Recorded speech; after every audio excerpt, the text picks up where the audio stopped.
যাকে আমি ভয় করি তার নাম হাসর, যাকে আমি বিশ্বাস করি তার নাম কোরআন, যার কাছে আমি ঋণী তার নাম মা, যাকে আমি নেতা মনে করি তিনি হলেন বিশ্বনবী হযরত মুহাম্মদ সাল্লাল্লাহু আলাইহি সাল্লাম।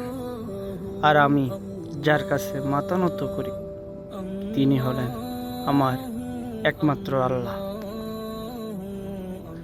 আপনি সব কিছু উপেক্ষা করে আপনার রবের সন্তুষ্টি অর্জন করায় ব্যস্ত হয়ে যান। বিশ্বাস করুন, আপনার রব আপনাকে এতটা খুশি করে দিবেন যে আপনার মনে হবে আপনি কোনো দিন কষ্টই পাননি।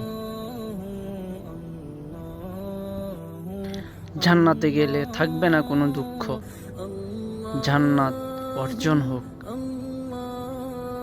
আমাদের লক্ষ্য। প্রতিটি মুসলিম ভাই বোনদের ভিডিওটি শেয়ার করে দিবেন সবার কাছে।